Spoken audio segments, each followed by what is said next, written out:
Everything we know, from people and ants to stars and galaxies to quarks and atoms, the entire universe, might just be a simulation running inside a supercomputer inside an even bigger universe.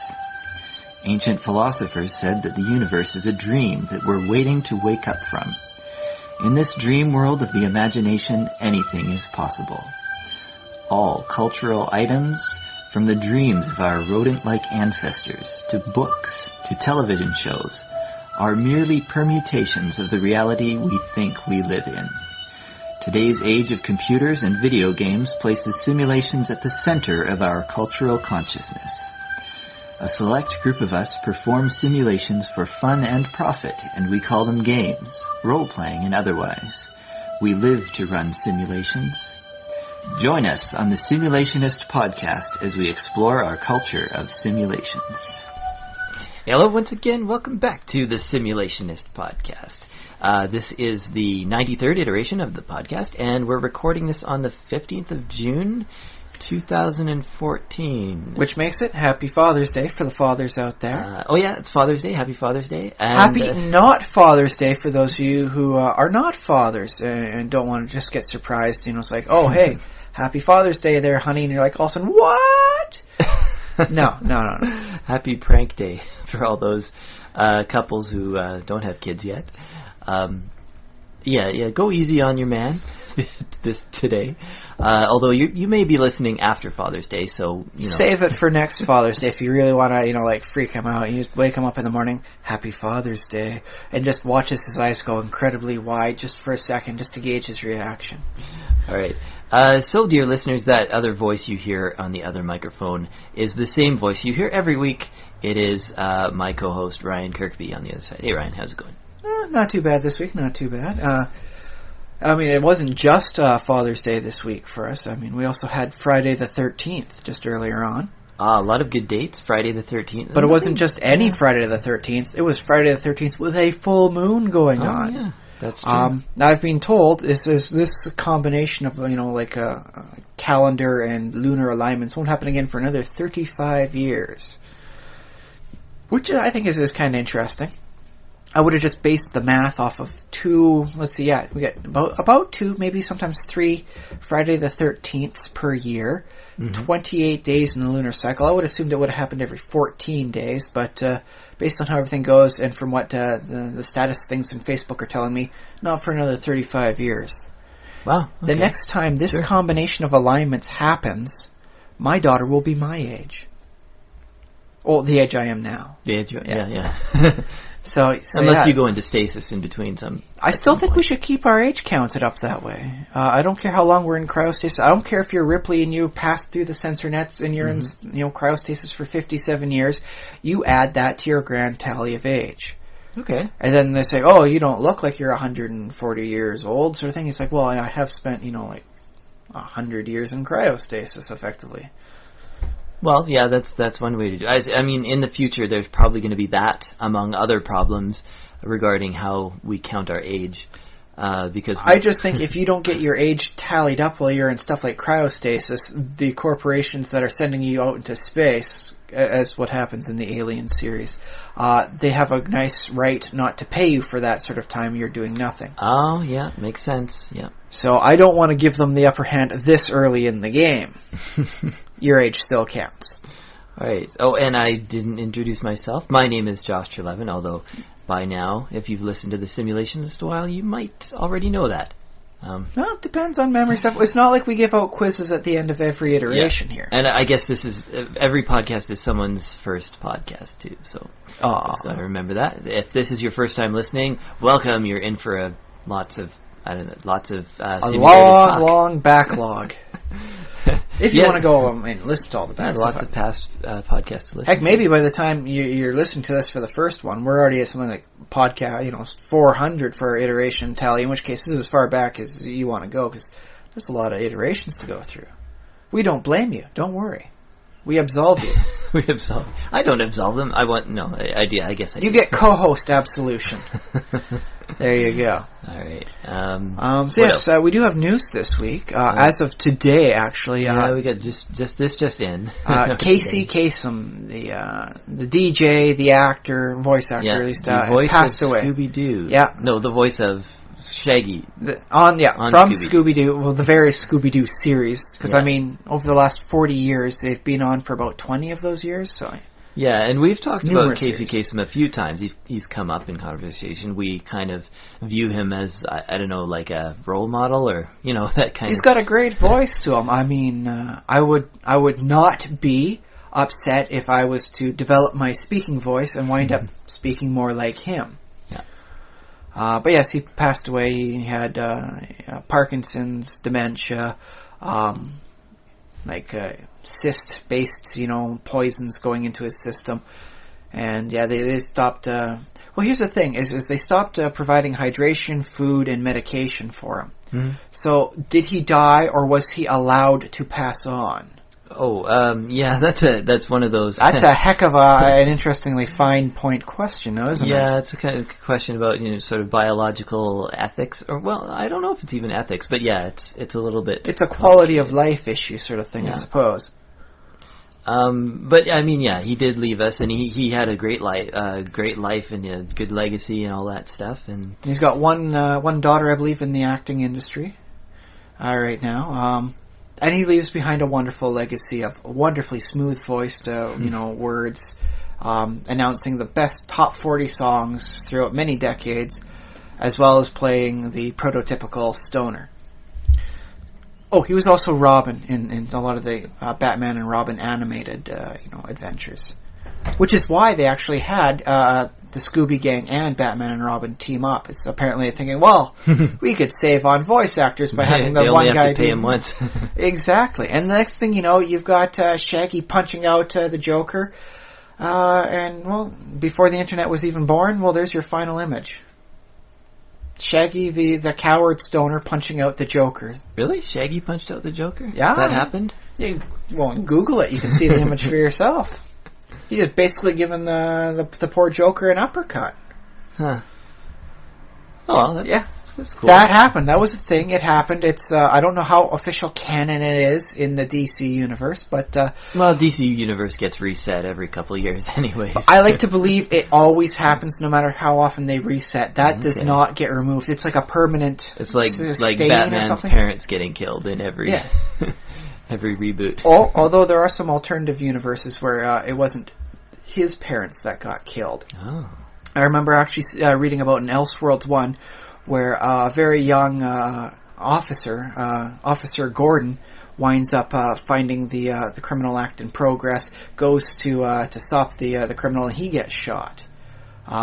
Bruce Wayne keeps his parents, but a young Barbara Gordon does not. And so she winds up becoming Batwoman, and he winds up just assisting her with his wealth because he feels a little guilty because his parents are alive only at the expense of her father. Okay. And that was, the premise alone, I think, was very interesting concept. I always like to see how things play out a little differently. It is the Barbara Gordon, Batwoman sort of thing, and, as hardcore, and I must punish all criminals, psycho, as Batman is projected to be. Because I know in the Marvel comics universe right now, they're playing out a limited time thing where it wasn't Peter Parker that got bit by the radioactive spider. It was Gwen Stacy. And they've got a whole new different design. It's not just like her in the Spider-Man outfit. She's got like a hood type thing going up. It looks pretty awesome, honestly. Yeah. But how does she go about crime, fighting as well as leading a more social life? Because Peter Parker's a nerd. If he goes off around the corner and all of a sudden Spider-Man comes swinging around, no one's going to say, oh, I think Peter Parker might be Spider-Man. No.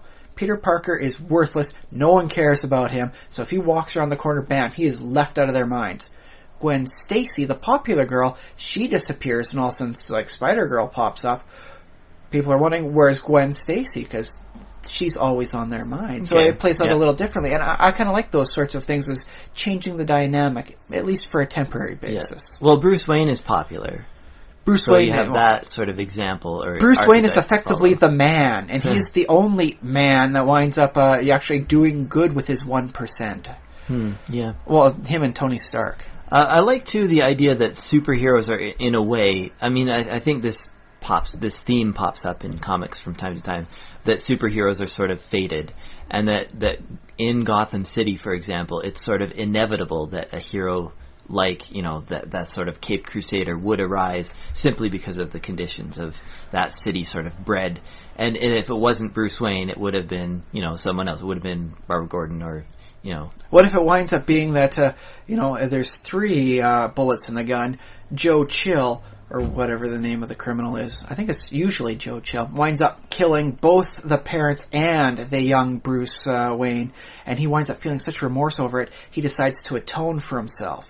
It's like, no, what I did was horrible. It was, I didn't so maybe he could become He becomes the equivalent of the Batman, and instead of the Bruce Wayne Batman, he winds up, he's not as rich as Bruce Wayne, is, because, Bruce Wayne owns a company, but he winds up doing stuff like, busting in, stealing, the criminals loot, their hard-earned illegal gambling dollars, and he uses that to fund his criminal, fighting enterprise that way. Yeah, I could see that. Sort of, yeah. I would read a mini-series on that if that was priced right. So, yeah. But yeah, I do like the concept that there will become a hero sort of thing. Yeah, so it almost makes the city a character in itself, in that the city is responsible. I've always said the city is a character in any good, that's very true. Yeah. Batman wouldn't be Batman if he wasn't in Gotham City. If he was in... Well, see, yeah, I guess if he was in Metropolis, it wouldn't be like a bat comes crashing through the window. It would be like, he sees a shooting star appear, and he winds up becoming like the shooting star himself, and he's like all bright and glowing, so he's the light in the darkness sort of thing, because that's the attitude that Metropolis has. Yeah, exactly. And so, oh boy, wouldn't he pair up very well with Superman that way sort of thing, eh? Yep. Casey Kasem, he'll be missed, and we have lots to remember him by because he has a big body of work. Up until only I think the last couple of years, he did the voice of Shaggy, and even in the Mystery Incorporated TV series, he didn't do the voice of Shaggy, but he did do the voice of Shaggy's father. So that was kind of nice. So yeah, you will be able to find his voice anywhere you find dogs that solve crimes, even unintentionally. And what else? Free RPG Day coming up. Yeah, it's coming up very close. Consult your local neighborhood gaming store to find out if they're partaking in that. FLGS. And what else? D&D. A little bit, of more clarifying news. I'm a little still bit on the fence as to whether or not to pick up the basics. But we're kind of watching it, so. Well, that's the thing is, I subscribe to the Facebook feeds and all that, and I recently found out exactly what's going to be in the book. It's a box set, and they decided, well, we could just try and show you how you roll your dice, how you do this, but that takes up space, and we could just have like a little video tutorial, you could go see on wherever on the whole thing. And so, without needing that there, what are we going to fill it with? And so they came up with an idea for I guess it's not really a campaign setting and not just an adventure setting. Mm-hmm. It's a mix between the two. It'll have, it'll be nice and big and thick. It'll have a nice, fairly linear story going within there. But there's also a whole bunch of other things you can do within the local area of the adventure at any time. The classic adventure that came on with, the older editions was like the Keep on Griffin Hill. No, sorry, I'm misremembering. It was basically a nice free-form area sort of thing, where it's like, okay, there are goblins here, there's stuff to do here, and here's like a final boss down here, but there wasn't a clear adventure path to go through. And a lot of the new DMs were saying, well, I don't know how to string these adventure bits together to get the players from beginning to the end. Oh, yeah. And so it wound up, being, it's a little hard. So what they did was they provided, okay, here's a nice way to make things flow, and here's the proper adventure, but here's all the other wonderful things in the local area that's going on. And I kind of like that. So $20 for like an adventure module that you can use whenever you bring someone into the system, as well as the rules for the 4 main classes, cleric, wizard, fighter, thief combo. A set of dice, and rules for the first 5 levels. $20, not that bad. I've paid that much for less when it comes to gaming materials. So that's really made me think, like, well, I was thinking maybe just pick up the PDFs and read, because, I'm not a basic newbie. On the other hand, well, it's not a bad deal. So it's probably something you have $20 somewhere. Well, I am saving up for the 65 for the core rule books.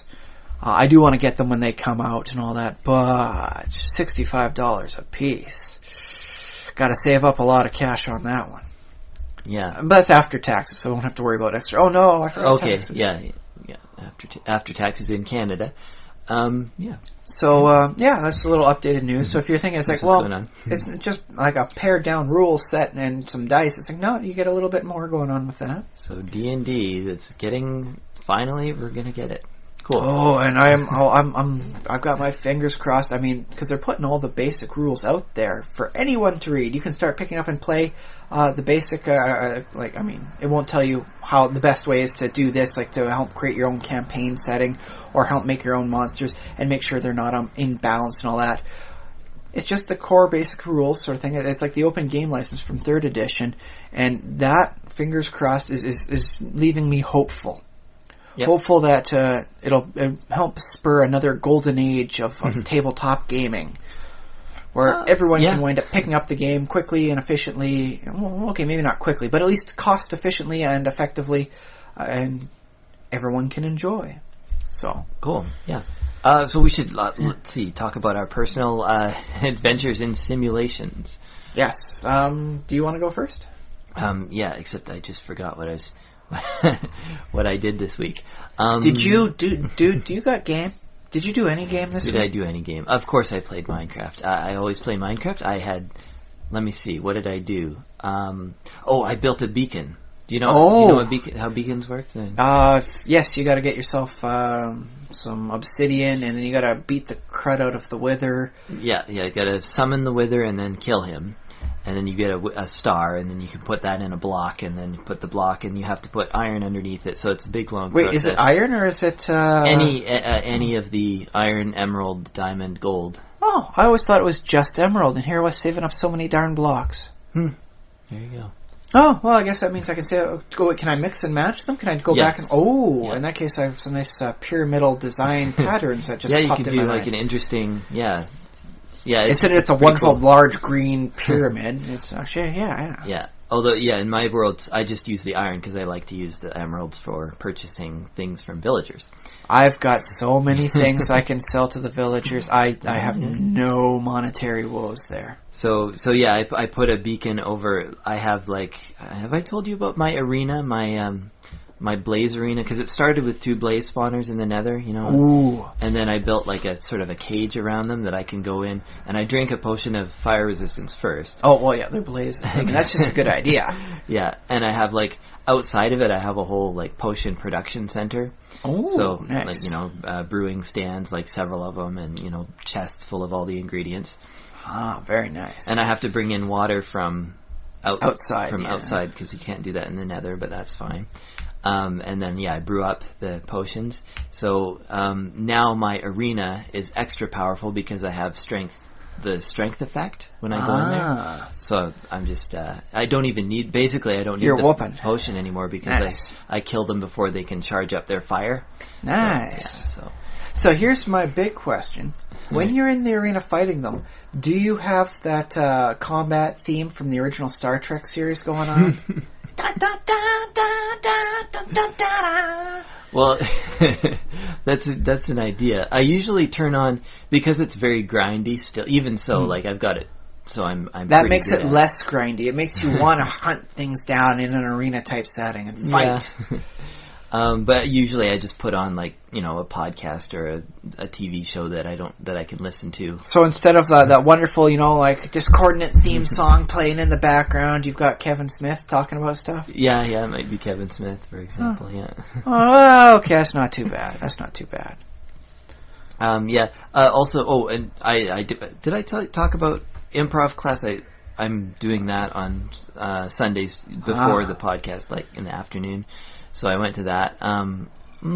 That's pretending and simulating, but I'm not sure how. But it works very well with the tabletop stuff, because if you're going to be the dungeon master, there's a lot of things you've got to come up with on the fly, unless you can really get into the heads of the players and kind of manipulate them as you so desire into only the areas you've effectively planned ahead for. Yeah, absolutely. So yeah, I'm very happy with like sort of my self-improvement journey on that. It's like learning how to, interact with different people, and I just decided to become a very proficient liar.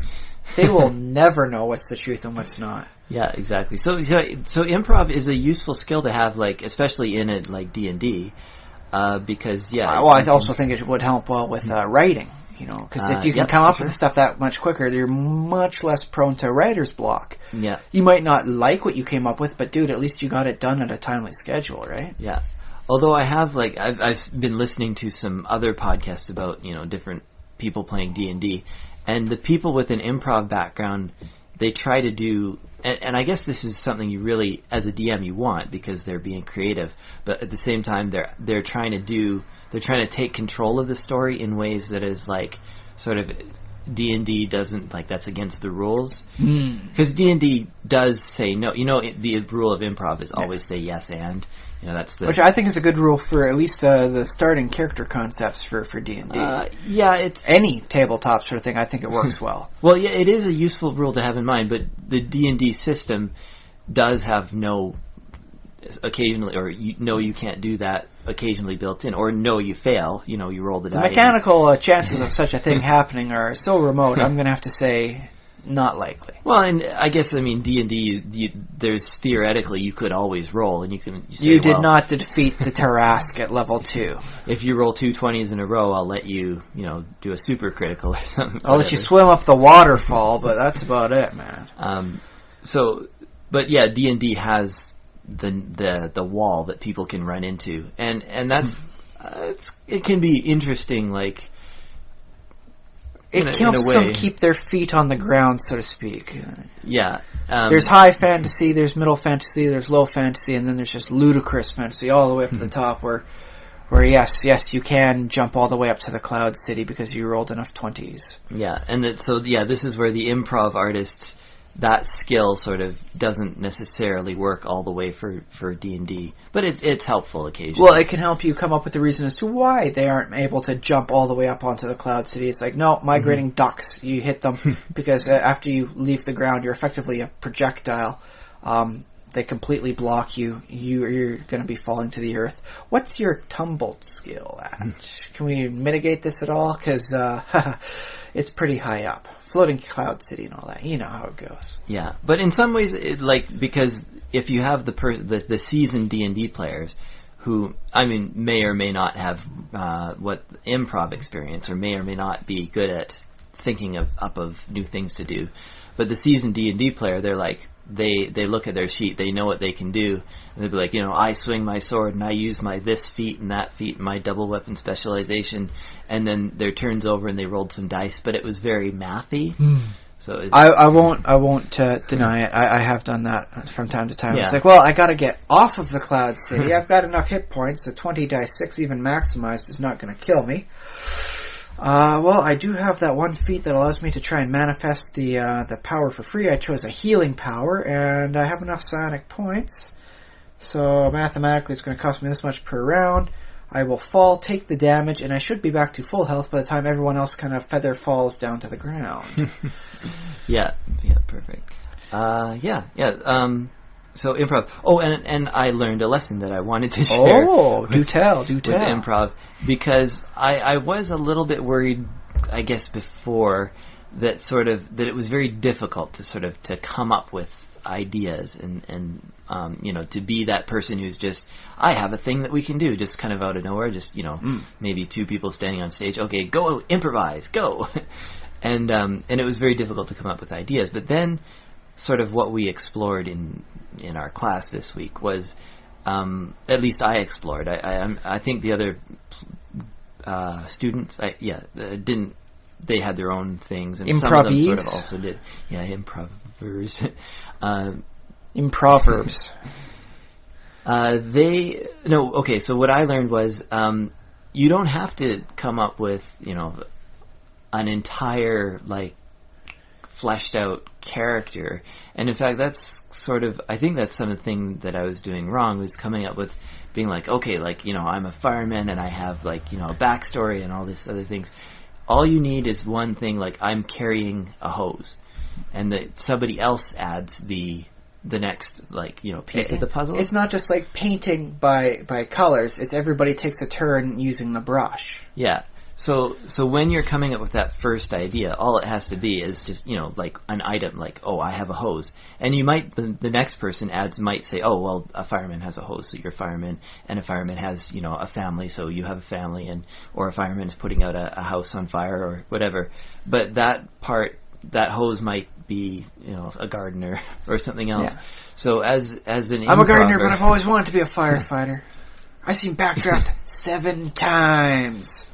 Your job is actually very easy to come up with, to be quick thinking, because all you have to do is that one tiny piece. Like, start the ball rolling. Just add one little tiny piece. So I'm fairly certain that's what Colin Mockery does in a vast majority of his stuff. I think so. There is some stuff you can tell he's kind of got planned up a little ahead of time when they've got to be like newscasters and he's got to come up with fake fun names. That's not all on the fly. That's like he's having a beer afterwards and somebody comes up with a name and he comes up with another one. He winds up using that later on in the week. Yeah, and you can just talk with your friends and say, hey, that's a funny name, and just file it away in the back of your head. Yeah, it's an experience in life, and the more you experience, the more you're able to put back into the improv. But yeah, that was the thing I learned is baby steps, and they can very rapidly, like if you have two people on stage, you go, okay, I have a hose, you're a fireman, and then you fire off the next little detail. Oh, I'm a fireman, and you're a cat in a tree or something. There you go. Yeah. So yeah, you're coming up with these. I like doing D&D characters like that from time to time. When it's like, sometimes I'm not going to come up with a whole back history. I don't even know how long, this is kind of like this DM here, he's got a high lethality thing, so I might not even have this guy by the end of 4 hours of gaming time. So I'm just going to say, my name is Derek, I am a cleric, and yes, I know it rhymes. And go from there. Yeah, well, and D&D characters too. You create them piece by piece. You say, okay, so you have Derek the cleric. Okay, now what's my race? Well, you can pick a race, or say, oh, just human, and move on to something else interesting. So yeah, you pick little details to add. Of course, character creation is also very. I'm going to be a halfling cleric. I'm going to be the travel-sized companion. Travel-sized, the fun-sized. I'm really just a biomedikit sort of thing. I'm just here to heal you guys, but I'm really transportable, so that's why I got you one of those baby slings. You carry me. That's cool. Do you want healing? Well, then you carry me. Yeah. Well, if the fighter's a big enough guy and the weight allowance is there, Heck, get everyone to pitch together, splurge, buy a donkey. Everyone tosses most of their travel goods on the donkey. They can travel light, and then they can take turns every 2 hours switching off who has to carry the half-size cleric. Yeah. Okay. The cleric could ride the donkey, or maybe. But that's not fun enough. Yeah. Okay, I see what you mean. Besides, it was a baby sling, not a proper little seat for that, so it's not going to sit properly on the donkey. Yes, because you've already purchased it, and you can't get a refund. Exactly, and that's how it goes. You feed back and forth off each other. Why is this not working? There's your explanation, and the more you build up, the better it becomes. But all you did was come to the table, said, I bought a donkey and a baby sling. Someone has to carry me, but you can put your stuff on my donkey. Yeah, and that's the whole thing. D&D, make stories. Yeah. So it's I think it's very nice to work with that way, because there's sometimes where it's basically just a pickup group of ideas. Like, okay, we only got half the group here tonight. The other guys couldn't make it. Something else is going on. Got 5 minutes. Roll up a character, and we're gonna go trash some goblins. There's your plot. Do you really need a full backstory for your paladin? Well, you don't need it to start, but yeah, you can just, as you're playing, and as it comes to you, you just throw it in there. It's like, wow, dude, you got like 2 natural 20s in a row on these guys. Why do you hate the goblins so much? You have to smash their heads into like overripe pumpkin chunks. It's like, goblins killed my parents. They killed my parents, who were farmers. Then they salted the land of my farm so that nothing would ever grow again. That's why I like to hit natural 20s on them.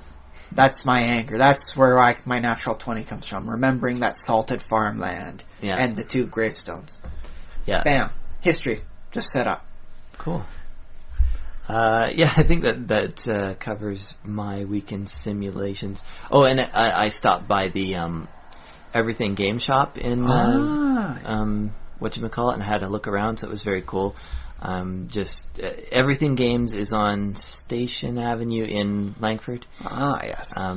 So part of the Greater Metro Victoria area. Greater Victoria. Yeah, and yeah, it was cool. They had like tables full of miniatures, War Machines and Warhammer and all those. I always do like watching them play. Even if I don't understand half the rules, I do like seeing some good tactical minds go up against each other. As they also try and come up with a good storyline, because you see that too. Yep, so they had, all this, terrain and trees and little farmhouses and everything. Why are the orcs fighting orcs? Because those orcs aren't green enough. Why are they fighting us? Because they think we're too green. Tactical fight now.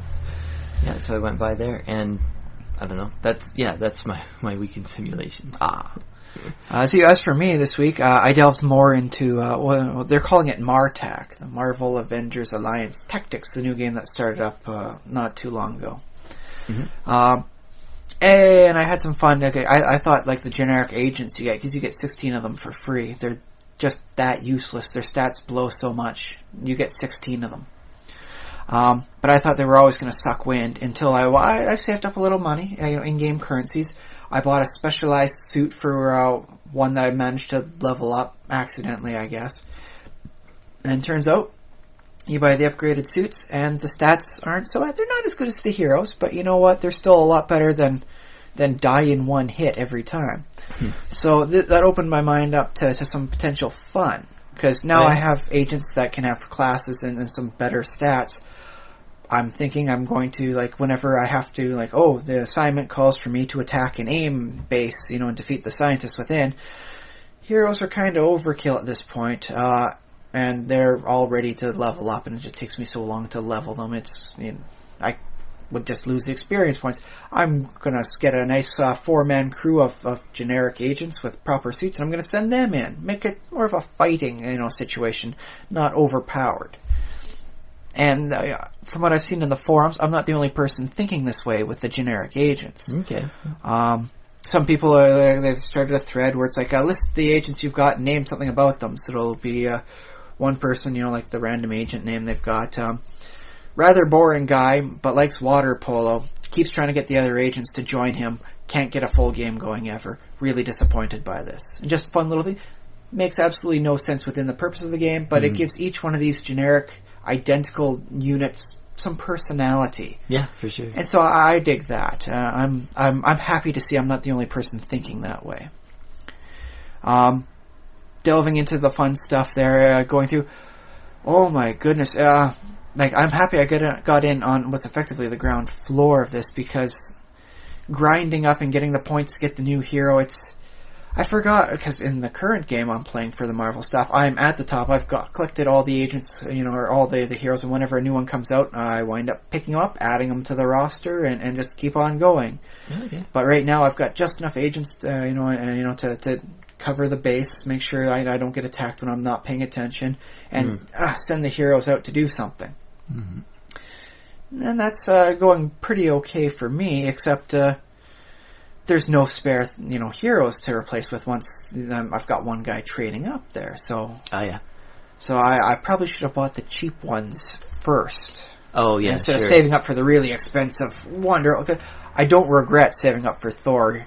His cape flows when he runs, and he really looks like a superhero, and he likes beating the crud out of agents with his hammer. And I'm enjoying it, but it might have also been enjoying to have 2 or 3 other new agents to switch out throughout the course of saving up for him. Yeah, it makes sense. Although now that you have one, wouldn't it be, basically if you bought another high-cost hero, at least you'd have 2 guys to sort of rotate with. But by the time I save up the 90 points to get the other high-cost hero, Thor's likely going to be the same level as the other 4 heroes, and so it'll be 5 people waiting to level up, and then, I've got Wolverine now, and Wolverine's at level 2, and he's spunky and he's ready to fight, but his attack suck wins, so he needs to be carried. So which 3 people have to help Wolverine to level out?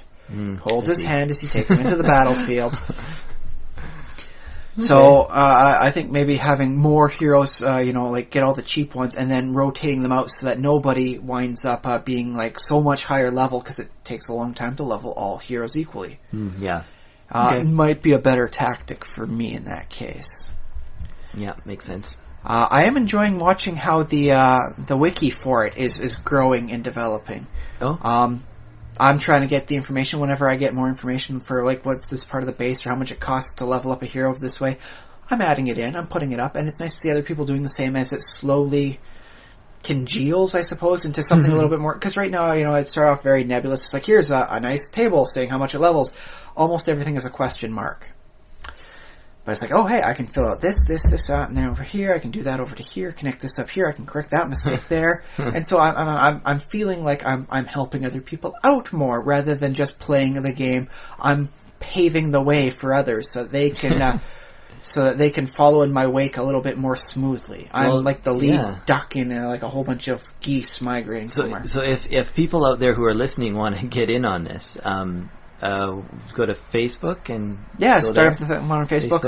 I suppose just Google or Bing or whatever up.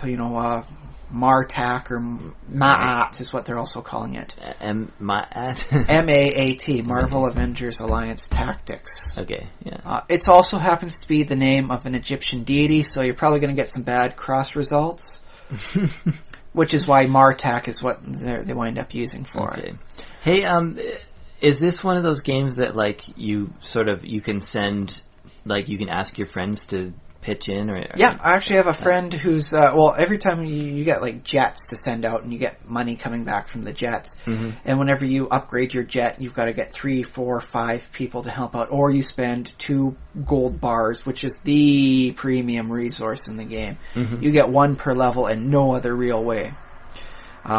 So yeah, it's on the high premium. So if you don't get like your 5 people to help out or create a couple dummy accounts, it's going to be slow progression for those jets. Although you can also you can spend real world currency. Yes, you can. And, but as they like to say, spending money is for chumps.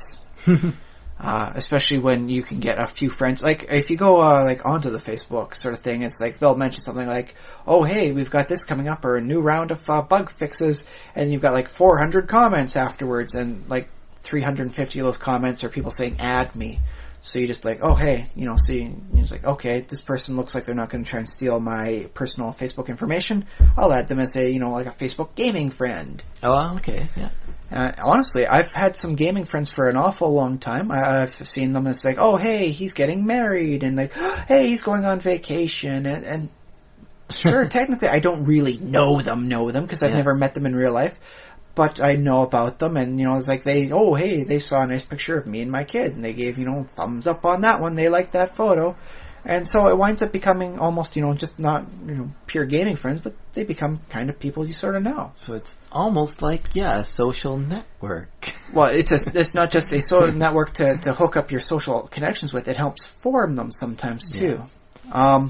I suppose not all the time, but, it happens. And that's kind of groovy. And if you ever needed to, I don't know, go cross-country and couch surf, I suppose there would be a few of them who would be okay with that. Or at least help point out a good, cheap hotel nearby. Yeah. Sort of thing. Well, hey, this one's only $50 a night. I guess, it depends, too, if you're bringing your family or... Yeah. Yeah. But, it's just nice to sometimes see, it's like, oh, this person I don't really know, they're getting married, they're so happy right now. I don't care that they're not even playing the game, because, dude, marriage, honeymoon sort of thing. It's like, ooh, why aren't you logging in every day? No, I don't. It's just nice to see people out there leading good, happy lives. And hey, thumbs up on that. Well, and it's different from WoW, because if you're in a raiding guild or something, for example, you're kind of expected to show up. Whereas if you're Marvel... or any of those Facebook games, it's like, why aren't they sending me back? That's why they call it casual, right? Yeah. And that's the thing is I actually keep up with one of my old friends that way. He's playing the game. He winds up having to stay up really late at night, so he's up on there till like 2, 3 in the morning, sort of thing. I won't explain why, but long story short, he's up there late at night. He can't go to bed, sort of thing, until later on. Yep. And it's just like, well, what are you thinking about this, this group boss here? It's like, I found him completely overpowered. Really? I found this combination works well. And so, I know the person. I went to school with them way back in as soon as the grade count started for grade school. Like I remember him, and it's just a nice way to at least have an excuse to start talking. Because sometimes it's just weird, it's like, well, hey, what you doing there, buddy? It's like, I don't know. Here's a nice little topic to get the ball rolling. Cool. Yeah. So yeah. It's like, so are you going to save up for this character? Are you going to do this here? What are you thinking about this latest, group of assignments thing? Is like, hey, I've never read anything about this, Wakanda place. What's going on there? And it's like, oh, it's actually heavily related to this character. They do awesome things. And it's generally better than wherever else in the Marvel world. Sure, why not? And that way, just, oh, hey, by the way, I noticed the photo of this here. And then you start talking about real stuff. And then, hey, you're socializing. So yeah, I dig it for that sort of purpose too. But I'm feeling like I'm really helping to make a difference as the game starts up, because there's a lot of people trying it and they're like, well, I don't know what's going on here. How do I get this? Why do people keep attacking my base? And it's like, well, you probably look like an abandoned base because you don't have all this stuff up here, and here's what you do to help stop that. And they're probably just doing it to get this special role, and you are probably going to need that special role too. So you go find some abandoned bases, take some of their resources to recoup your losses, and get their stuff there too, and help out, explain things to people who would otherwise just get angry. Somebody attacked me. I hate this. I'm leaving forever. So it keeps player attention too. So I feel like I'm doing good all around, even though I'm not spending any money on the game because I'm cheap. Yeah, well, I like it when a game works that way, and I think a lot of social games and multiplayer games work that way, in that if you contribute and make the game a better experience for more people, in turn, sort of the game becomes better, more fun for you to play. Because it's a better community. So, yeah, I think that works. There will always be some bad seeds, in with, but that's just making sure that they don't wind up becoming the overwhelming thing that everyone remembers about that game. Yeah. It's like, I don't like getting my base raised into a flaming pile of rubble every time I log off. But at least I know how to counter this out, and, I can do stuff to help prevent that. I can rearrange, make sure I've got good agents here. I instead of keeping my heroes on the jet where they're doing nothing, I can put them to use in protecting this part of my base, and they stand a much better chance of whooping tail. I like that they just live on the jet. Well, that's the thing, is if you don't assign them elsewhere, they effectively, sit on the jet just waiting around until it's time to go to sleep, and then I guess they go to the barracks and crash for a couple hours, then get something to eat in the mess hall, and head back onto the plane to just wait. So yeah, there's like people talking, on the forums, like, here's some tactics. If you're upgrading this, section of your base, you're going to definitely want to put all your heroes there to help reduce the chances of it getting raised to a burning lump of coal. And I do like that, and it's nice to see. Also, thank goodness the PvP isn't as bad as I had feared. The people saying, this guy keeps attacking me whenever I'm gone. Apparently, that's just the fringe population. Everyone else seems to be doing fairly okay. Okay. I've only had a quarter of my base get raised, and I think once the guy realized I was playing at the time, he kind of backed off and went elsewhere, which is nice. Well, if you're playing, does that mean you can defend, or how does that work? Well, it works like this. Your base is broken down into 8 sub-base parts that you can upgrade. Okay, so choose. 8 parts. Got it. If someone destroys all parts of your base, if you only have 3 parts of your base, after you're done the tutorial, they only need to destroy 3 parts. But if they destroy all parts of it, they get a special bonus roll for points they can use to upgrade their heroes, their agents, or get better abilities, or just generally train up in that, because that's what they're taking from you, is the resources to improve. Okay. Yeah. But while you're playing, you can say, oh, hey, this is on here, and then you push a button to, send your repair crew out to fix it, and they fix it for free, and it just takes a little bit, and it prevents them from actually destroying all your base to get the roll. Yeah, okay. So your defensive purpose is just making sure to click that button so that they can't destroy all your base at once. Yeah. Because they have to go to each little subsection, and destroy whatever agents you've got. So it's kind there. of a pain to attack someone who's online then, because they can especially basically repair as you go. So, and they can say, well, he's attacking in this sort of pattern, he's going clockwise around the main base, so he's going to attack here next. I'll put my heroes in there right now, so next time he attacks, it will be in an area where I've got 4 high-level heroes ready to to start smacking skulls. And so that, is a nice way of doing it on the fly. That said, it's apparently a bit of a delay between what you see and what they do. Simply because, like a lot of people playing at once, if you tried everything live time, you blow a server out, sort of thing. So maybe it doesn't always work as perfectly as you might hope, but at least you've got strategies to prevent them from getting the full win, and they're just blowing out their energy reserves to do nothing. Get the cheap resources that anyone can get. Yeah. So it's sort of in their interest to not bother with you at that point and just find a different target. Find the level 1, the level 2 bases that aren't fully complete, that mark the people that played it once, didn't seem to like it or haven't come back, and then just trash them, get the roll, get the resources. Well, sometimes you can get a special ability off there. I have never actually gotten it myself, but you can get like, oh hey, this one would have cost me 5 gold in game to get otherwise, but I got it for free. Woo! So it's kind of like having, I was going to say an alarm system, but maybe not even that. Maybe just, how like if there's a dog in the house, even if it's not a especially big dog, a burglar will just, okay, neighbor's house. Just, Well, that's the thing, is if you look well fortified, because if you pay attention, you actually look at a person's base, you can see whether or not they've been upgrading their stuff. If they have just the basic, fortress components out there, pickings. It's like, oh hey, these production stacks are really thin. That marks a low level. This one's only a very low level here. But you look it over like, oh wow, this guy's he's really spent time, leveling up his stuff. He is a very active player, even though his level isn't that high. He's only like level 5. He's really made sure to upgrade everything. He seems to be an active player. Might be online. I will go find easier pickings. Cool. So yeah, I'm enjoying looking at the stuff, seeing how the PvP plays out, because a lot of people are saying, oh my goodness, this PvP is just going to absolutely destroy everyone's desire to play it. They're going to be everyone deserting in droves. And it's like, no, it seems to be about okay. I have noticed in the little conversation window that pops up, there are some people like going like a back and forth. A man named White and a man named Wong fighting each other. It's hilarious to see them get angry as arch enemies fighting each other. So yeah, I'm enjoying that sort of thing, seeing how it all plays out, and just seeing how the game grows, because it opened just a little over a week ago to like open for everyone to play from a closed beta, and I'm enjoying it. I'm seeing how it, because I'm not just a nerd. I guess I'm a meta nerd because I enjoy seeing how things develop, like from a context around the game. You're like a social nerd or a... Well, I mean, I enjoyed seeing how 3.0 adjusted to 3.5, and as they brought in, like, swift action, immediate actions, because these are really nice and important things to put into the game. They probably should have had at the beginning, so they incorporate that in.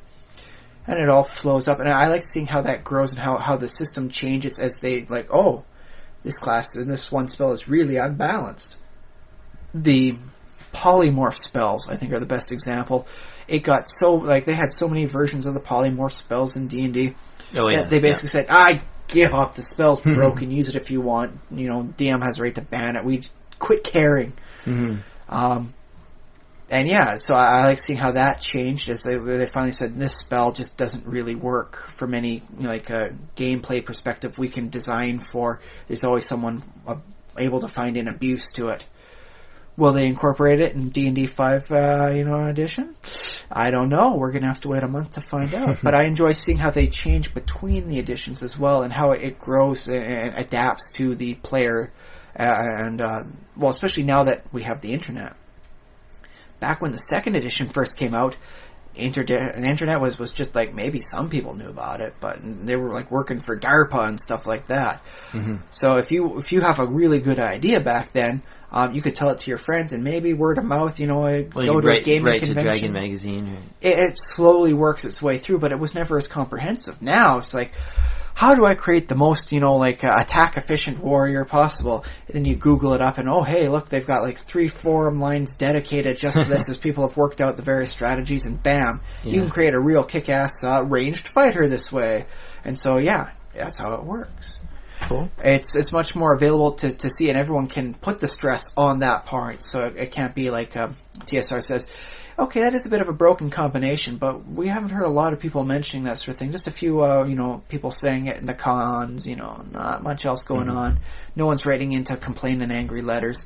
This way here, was they check the forums, it's like, people's like, whoa, they can really see this imbalance. They can work to correct it. So it's a lot quicker. Cause and effect. Yeah, things like that I always found in sort of home personal games is that if there's a broken combo on the forums, you rarely get your actual players sort of grabbing that and saying, hey, I'm going to use this in my DM's campaign. Because usually there's sort of an understanding between players, like, yeah, don't make this super broken character. But every once in a while someone's like picks an overpowered option, like I'll be a cleric who's like really armored up and really...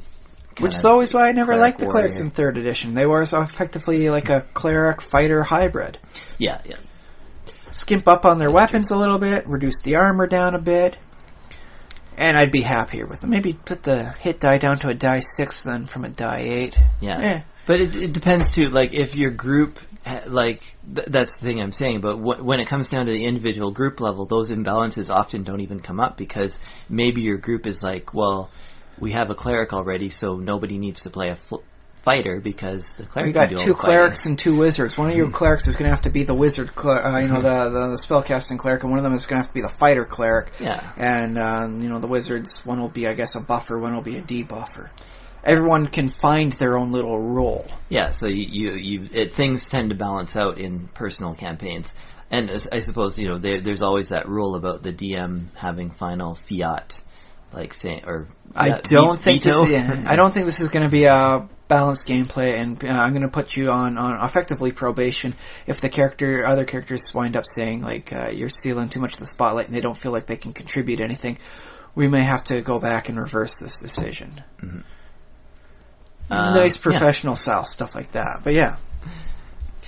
So I'd like to see how it all winds up playing out, and because I love seeing how the system changes and how things go about and they progress and grow. Because I've seen some really nice games that just get absolutely trashed by you try and post something up on there and it's just nobody wants to help you. It's just bitter, angry stuff.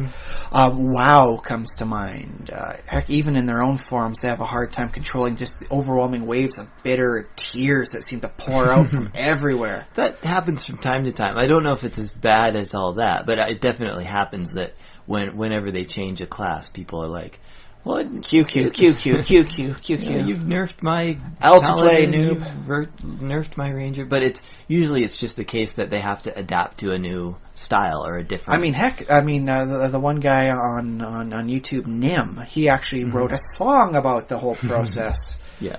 Not a bad song. I quite liked it myself. Describing the whole process of having to relearn and how things change and the bitterness. But then I've seen other stuff, like you go to the Dwarf Fortress forums, and everyone there is so willing to help. It doesn't matter that this question gets asked every week. Someone says, how do I keep my dwarves from starving? And then someone goes out and explains, well, here's a quick link to, the wiki page for farming techniques. Basically what you want to do is you got to do this, and they'll explain it out patiently, wonderfully. And it's like, I always find this works well. If you want to try it as underground farming, do this method here. Works well for me. And it's so much more positive, which is good, because Dwarf Fortress has got it doesn't have a learning curve. It starts off with the learning cliff of insanity. and without people to help, some people out, 'cause I like trying, okay, I'm going to start a fortress, and the only purpose of this fortress is to keep my dwarves from starving to death. And if I succeed at that, maybe I'll see if I can get them to make some booze so they don't start drinking water and hating it. Because dwarves hate drinking water. Mm-hmm.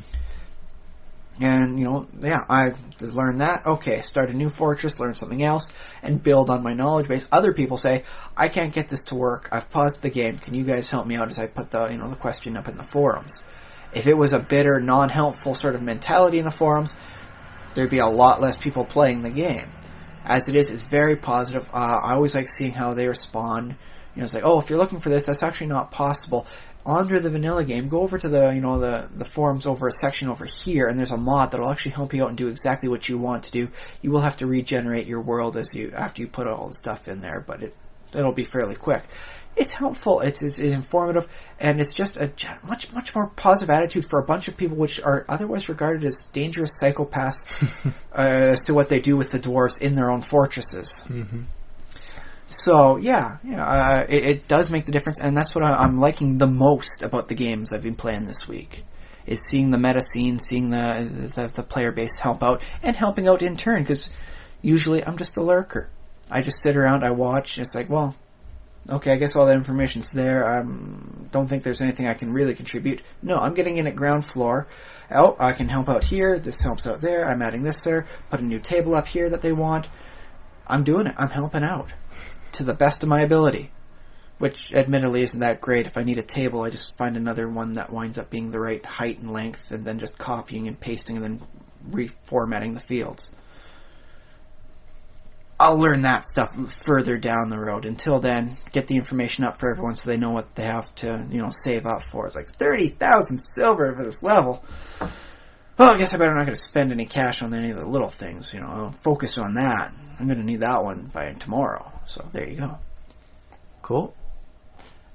So that's our week's covered, yes? Or the week's coverage, as well as, I suppose, a nice mini topic / tangent. Yeah, sorry. That was quite enjoyable. I wonder if it's just me that enjoys seeing this meta scene as much, or if there's an entire group of people that also like seeing like a new game as it grows and grows or withers, depending on how the audience receives and how helpful they wind up being. Because I think it would help a lot of game designers, especially at the earliest stages, to help foster this growth and this help out nature that they do. Because I know the original Marvel game that they had, they actually had some of the designers help out with the wiki, putting the information in, helping do some of the formatting stuff, so the people who wanted to get these answers had them there. It's like, oh, just check out the wiki for it. Oh, yeah. And so by having the designers to help out and spend the time focused that way, they helped come up with, I think, a very nice wiki detailing what's going on in the game. Well, back in the day when I was playing, Sega Genesis and all that, every game would come with a little instruction book. But here's the thing, the last 3 or 4 pages on every one of those instruction booklets was notes and tips and all that sort of stuff, where they just left it blank for you to write stuff in, right? Yeah. Now imagine that filling itself out. And that's the internet for a nice wiki. It's those final 4 pages of notes, so you don't have to wind up writing them down in the book or potentially on a scrap of paper and getting it lost. Hit the wiki. Say, okay, that's the note I need. There you go. And then you play the game. Well, it's efficient as ever. It's pretty useful because, you get that work that otherwise a designer might have had to do in documentation, and you get the players to do work, to contribute, but you also have them become invested themselves in the game and become more interested and have, at least, social. If nothing else, something else to do. Because it's only first chapter going in this game right now. Once you're done that, what do you do? I guess I'll take notes as to what we do and what groups there are, so I can help out, put them up on the forum. Say this one always has this group of enemies to fight. So these are your preferred classes. Do not take this class, especially do not take this hero. And then they crumple like a paper in the rain or something. It's horrible. Although I should point out something that I just noticed now. Okay, is that in theory, these are supposed to be casual games. These are not Facebook Some games. People can't play casual. But the sound of the wiki and then finding out strategies. It sounds like it's more of almost a hardcore game, but maybe it's sort of that transition space between where. I think it's a little bit more innately hardcore than most people expect out of a Facebook game, because when I first started playing it, it's like, wow, this actually looks a lot like the XCOM game. Mm-hmm. You move around. There's tactics based on range and sight and all this sort of stuff. It's still a little bit more basic, but they're still working on stuff. They're adding more content as they go, and it's only the first chapter. The first chapter in any game is always the easiest. Sort of most basic. They don't go dropping you off cliffs, or you gotta jump from spot to spot, or fall down and die. Mm-hmm. And so don't expect too great stuff on the first chapter, but. It came. I was like, this is a free Facebook game, because I had to pay money for XCOM, and wow. So I think maybe just the more involved nature of the game itself makes it a little bit more above the casual expectations. It almost has you unconsciously go towards more of a hardcore mentality. Mm-hmm. It's like, this is a real game. I'm not clicking to milk my cows or grow some crops here. I'm actually doing stuff. I'm moving around. So, it might be that. Cool. Might be. Okay. But also, this week, I had an interesting thought as I had some spare time. I was washing some dishes, and there was no radio playing in the background, no TV or anything to listen to, so it's just me and my thoughts as I'm washing dishes. That's not a good combo. And it suddenly occurred to me, a utopia is supposed to be like a society where everyone's happy, right? Utopia. This is our moving transitioning into a bit of a main topic this week, I suppose. Yeah. So yeah, it's supposed to be. So my thought is that a utopia is where everyone lives in harmony, as well, maybe not just in harmony, but everyone's happy with the society that they're in, right? But it occurs to me, the more people you have, just by general default, the less likely a society is going to be a utopia, because people with differing views, right? Yeah, I think so. And so it occurs to me that a utopia would have to have only a maximum amount of people, or the smaller the society, the more likely it could be a utopia. Yeah, well, yes, definitely scaling things up makes things more difficult, although I have had a theory for a long time about technology relying on large populations, because... Oh, it does. It takes millions of people to have to require a chip factory, like microchips. You don't build a microchip factory for like 10 people. Yeah. You need enough people who are buying it to make it cost effective. So like technology requires a lot of people, which is why those people say like, oh, the Earth is overpopulated, we can get rid of 9 out of every 10 people. They don't know what they're talking about, because then you don't have... You need them as consumers. If nothing else, all the people you hate are good for spending money to help keep the economy from, crumbling around, and allows technology to keep upgrading. Say what you want about the iPhone people that keep getting the next upgraded iPhone. That's not that different from anything else, but you know what? At least they're helping, spend the money so that the company can do the research to upgrade the technology, and eventually everyone prospers from this advanced technology, in theory. Yeah, and that's how law might say otherwise. I think that's how utopias are going to work in the future, but of course that's, we got to work towards that, and we don't know for sure what's going to happen in the future.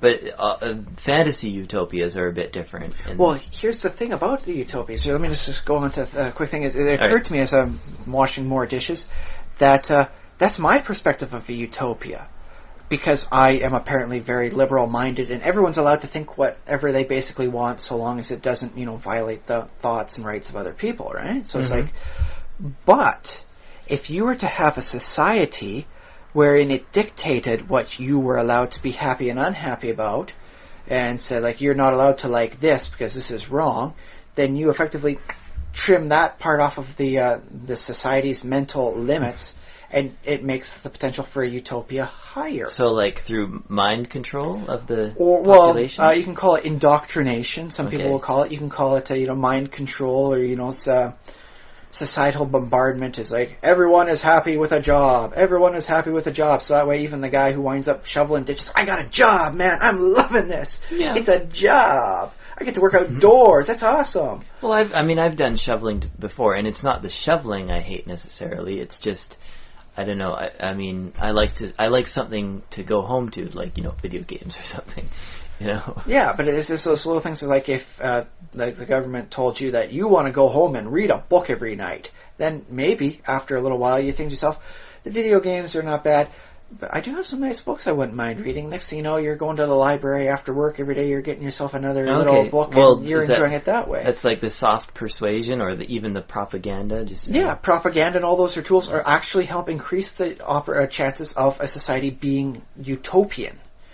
And then it suddenly occurred to me, it's like changing attitudes. That's the only two ways you have a utopia: either a small group of anyone who can think what they want, or a large group where their thoughts are curtailed to fit in with the societal mold. Okay, yeah. And it occurs to me, what 2 or 3 types of societies actually do this in reality? And then you've got your, very fundamentalist versions of religions doing stuff. It's like, well, they really try and tell you what to think. Yeah, you have your religious communes. And some religious communes are nice, but then you got your religious communes that are really whacked out, and they really try and force you to think this way until you do, and then congratulations, you're part of this utopia. And the other one is through propaganda, mind control, and careful observance, and making sure the population doesn't know to think in a different way. And that's when it occurred to me, you could use this as a tool to see which societies are the most utopian, despite them not being what you would perceive as a utopia, something more objectively utopian. And that's when it occurred to me, North Korea is the closest thing to a utopia on Earth right now. Okay. Utopias are horrible places in reality, from the perspective of forward thinkers, free thinkers. Okay. A utopia is inherently a horrible thing. And so that got me thinking about... Yeah, all right. That got me thinking about all sorts of well, if that's, what qualifies as a utopia, I'm just going to start thinking about government types everywhere, all over the places. And so you're kind of you're almost a chaotic alignment in that sense, in that you think it's necessary to have a little bit of conflict or a little bit of, something not quite right in order to keep the society free and flowing, I guess? I think there are greater methods for helping society become more utopian. You don't need to mind control, but they get very difficult. Like, if you could find some way to make sure people are truly happy with what they've got, hey, there's a park out there, it is beautiful. Anytime you got spare time, you can go down there and just enjoy the wonderful weather in the park. Mm-hmm. And then, you go down there and you see all these people not at a park. The park's effectively bare, and you're like, someone is not being reminded of how good they've got their little local neighborhood. Mm-hmm. So, if you can remind people, it's like, have you seen our park? This park is amazing. It's gorgeous. On a sunny day, it's the best place you can go. And next thing you know, you got more people there. It's a little bit more utopian, in the good sense. Okay, yeah. But I started thinking more about societies and all that, and it occurs to me there's a lot of default societies that are just within the realm of the fantasy and sci-fi genres. Yeah. That most people don't even bother to question all that much. Okay. Like, you go with your cyberpunk genre, the government is always very weak, corrupt, and just minuscule compared to the power of the corporations. It's a very much a dystopia. Yeah, sure. But you have a hard time imagining like a cyberpunk setting that doesn't have a dystopian sort of government or an extraterritorial business arrangement. Yeah, I think that's part of the building blocks of that milieu. But that's one of the things that makes the Shadowrun campaign setting so interesting, is that, they do have this horrible stuff, things going on, but by and large, it's a much better world than a lot of the cyberpunk stuff where it's just absolutely crap sack everywhere. At least with Shadowrun, you can have awesome in there. It's nicely peppered back and forth.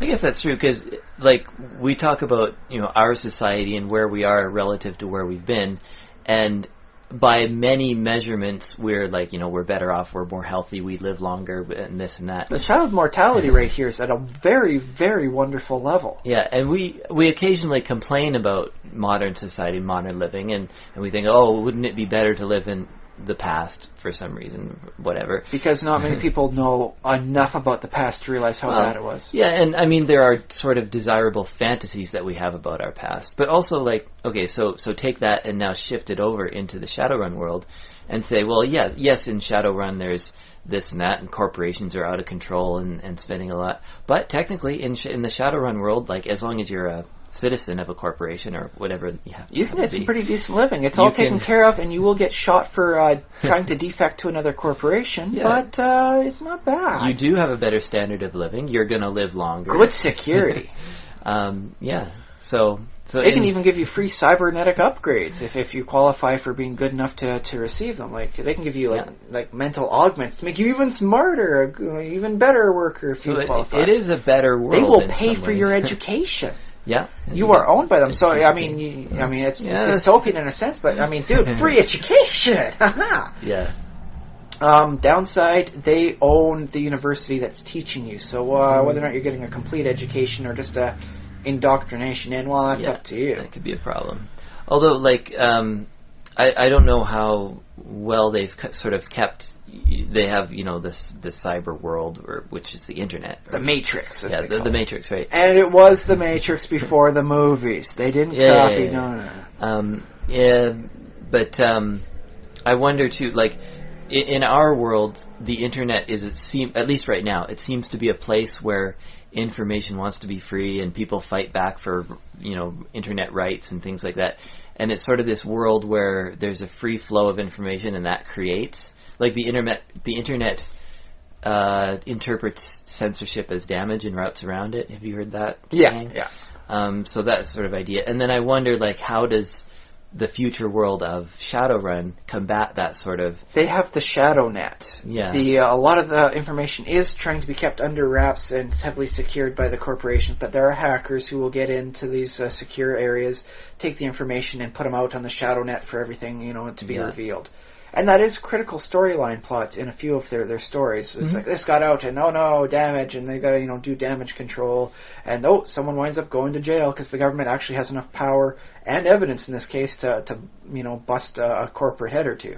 Because my feeling on, things like WikiLeaks, and I'm trying not to make this political, but I think... It's kind of like a cooler version of WikiLeaks. My views are already...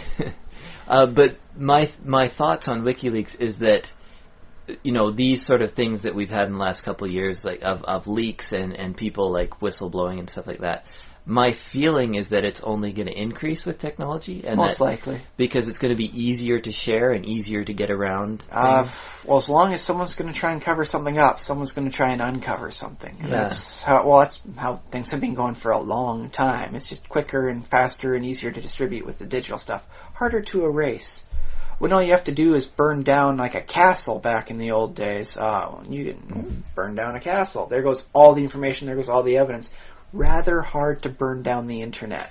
Because it distributes so much more perfectly and I just suppose easier. It's so much easier to copy a file and send it in a dozen different directions. And there are various internet movements about like making it easier to share information or preventing governments from passing certain laws, and whatever. But yeah, my thought on it is that basically the trajectory of technology is that information simply is going to be shared, and there are going to be more organizations like WikiLeaks in the future. So so Shadowrun, like if company... that could be an entire niche for your organization. You work for like the ShadowNet stuff. Yeah. You do have to bust into these otherwise secure compounds, have the hacker buddy, get the information, and then get your way out before someone puts a bullet in your brain pan. Yeah, and that's probably in the world of Shadowrun because the stakes are so much higher. We're talking. Well, at least personally for you. I mean, you're the one getting shot at. Yeah, well, trillions of dollars are at stake, so or trillions of new yen. So somebody is willing to pay that much for the information. So it's that much harder to hold in your fortress of your own little internet that's within your company. Well, that's the thing is some of them are kept like off of the matrix grid. Yeah, they're secure, separate off. That's why you got to bust onto the physical compound sort of thing, and that's always kind of fun. Yeah, that's a good adventure too. But it's a dystopian, although a very light dystopian in that case, and I think that's what makes it stand out so well. Aside from the fact that they also have elves and all that sort of stuff. I mean, that's what Robert Heinlein wound up saying. It's like, so someone took my Neuromancer book and they added elves. Fair cough, I suppose. I took a few of my ideas from someone else, so I'm not going to complain. Well, and it's sort of, we talk about sort of dystopian, and in some ways the reason we tell stories, well, what makes stories is that bit of conflict. So we tell stories about the corner cases in the future and the shadows and the people on the edges and the fringes. So the majority of society, better storytelling that way, if nothing else. It might be that it's a better world, but it also has darker, corners. Better contrasts. Maybe the highs are higher, the lows are lower. Yeah, basically, yeah. Because All right, now here's the thing. Can you picture like a world of people with a whole lot of like unregulated guns, and like cyberware and all that without a dystopian future? Like what are these sorts of people doing without the government in shambles and a joke, and they have to police themselves in the streets to make sure things can be somewhat safe from the corporations? What if the corporations are at least somewhat well regulated, or at least ethically responsible enough not to get into the deep doo-doo? Right. Like what are these people then? They're not like like cyberpunks, like saving the world, in their own little special street ways. It winds up almost becoming like almost like a superhero type thing. Where it's like, you can jump higher and move stronger and go faster. You're an agent of S.H.I.E.L.D. now. Even if S.H.I.E.L.D. winds up not being like the Marvel S.H.I.E.L.D., it's like an underground like resistance thing to make sure everyone stays honest. In which case, by changing the society for the background, you wind up very much changing what it is. In this case, I mean, we talked earlier about how the the city defines the characters as it's like a character itself. Yeah. The society works the same way. Yeah. Yeah. So, I mean, we could wind up, like interpreting this into the other stuff. I mean, you go to your pseudo-medieval fantasy genre, and, there's kings, there's queens, and there's dukes and all this sort of stuff. Okay. Even in hell, apparently, they've got dukes. I'm an archduke of hell, rawr. Yeah. Well, I mean, it wasn't just the feudal system back then. What if they had, the Republic is as old as Plato. I mean, he wrote the Republic. Right? Yeah, the Greeks had republics and the Romans had republics. Yeah, so, I mean, why doesn't hell have a republic? Like, all the little, lands of hell, each one has its, an elected representative, and they wind up going to the ground council, and they wind up having, a nice quorum of hellish denizens, and they wind up deciding, yes, we're going to blood war. We've made the decision, not just there's an infinite number of screaming fiends that decide to just keep attacking. No, what if it's more than, this medieval fantasy style? How much does that change things? What if instead of the wizard and the fighter, serving the king and vanquishing the dragon, what if they're doing it on on behalf of the Caesar? What then? How much does that change the thing? I don't know if it changes it that much. Because I know the Dark Sun campaign setting, I mean, they ostensibly had, kings and queens, but they were dragon kings and queens. They were, in name only, they were tyrants. They were brutal, dictatorial tyrants. Yeah. They controlled the power. They had the dystopian control. And so you went with what could have been another fantasy genre, and you very much changed it by who was in control. These horrible, horrible, life-sucking monsters. They're nasty, nasty things, man. That's horrible. Okay. And so it wound up really being a defining part. Just by changing it from there's kings and queens and princes and all that. It's no. Tyrant controls. They're turning themselves into dragons, by the way. And sometimes you get that, talk about, what happens if a kingdom is evil. I mean, we have evil kingdoms, and... But it's more than just I use the evil in the Greyhawk setting, because I mean he's just he's still considered effectively a god king, and it's still a pseudo medieval hierarchy here. What if you were to try and do the sword and sorcery fantasy and get rid of the feudal or pseudo feudal system? I call it pseudo feudal because they actually don't have much for serfs from what I've seen for any real campaign settings. Everyone's a freeman. They don't bother with the concept of slavery much at all. Or indentured servitude to the land. So how would it be different then? If it's not, if you take away the feudal, I don't know what you're trying to replace it with. You're saying let's tyrants. Take away, okay. Let's go with dwarves for a nice thing, because they're another group of people, sort of thing. You have, I mean, a lot of people say, oh yes, the dwarf king or the thane of the dwarves. Okay. What if instead of it being, a medieval style system, what if it was a communism? Okay, yeah, communist dwarves. Okay, I can kind of see that. They do seem like a very good communal type. Everyone working for the, the betterment of the Mountain Kingdom. And I guess it wouldn't be a Mountain Kingdom, wouldn't it? You'd even have to change the name. It'd be the Mountain Commune. Yeah. And so everyone shares in the resources. You don't have any Mountain Socialist Republic. I can dig that. Okay. Yeah. But that's interesting because D&D is very tied into capitalism because of all of it. You're going out and trying to find treasure. Okay, well then why don't we work it the other way? You can have these communist dwarfs on the one side, but then on the other hand you have, I think they explored a bit of it over in the Eberron campaign setting.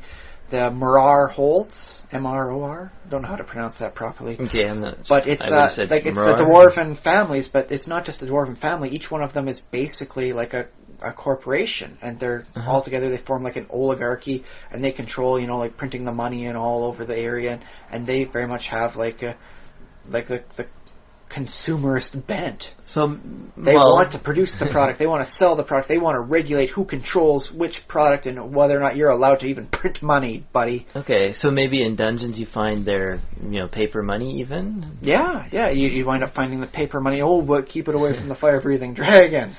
Yeah. Okay. In this sort of case. And is it just the case that once you return from your adventure, you have to pay a tax, or You have to. You're not even allowed into this area unless you sign on with the, we'll call it the Sledgenell Mining Corporation. These are all Sledgenell mining lands. If you are on these lands and you don't have a proper work permit to be on here, they will prosecute you. Which doesn't mean like with crossbows. They will actually arrest you and then put you through boring legal proceedings. Oh, well, that sounds like a fun adventure. It sounds like a good reason to run away. More so than, oh my goodness, they're firing, like crossbow bolts at us. Oh God, they've got subpoenas. They've got a warrant. Run. If we don't run, we're going to be in their bureaucratic system for 10 years. Or 100 years, given the lifespan of dwarves. Yeah. So yeah, you could work it different ways, and it winds up being that instead of like the standard, stereotypical like dwarven family going on, where it's like, oh, we are this clan. It's like, no, we are, we are the Iron Forger, like corporation, sort of thing. And then it winds up taking a very much more like you can see dwarves being a little bit more aggressive in what's going on there. It's like, you cannot open up this mine here. We have exclusive rights for this area for any mining operations, especially as it pertains to tin, zinc, and iron ores. Yeah, is that very different though from the delegation of dwarves who say we claim this land in the name of King Ironbeard, and these mountains belong to him, so you can't blah blah blah blah. Well, rather, as opposed to we claim these lands in the name of the corporation of Ironbeard Incorp. Or Ironbeard Limited. Limited by the length of his beard. I mean, yeah, it's definitely a different flavor, but I wonder, like, how different is it? Okay, well, let's work with a bit of a different system then here. Okay. Elves are known for their elven kingdoms, and you got your elven kings and queens and all that sort of thing. So they are also within the realm of the fantasy lore, mixed in with the pseudo-medieval style. Let's switch them over. Pick another government style, Josh. Another government.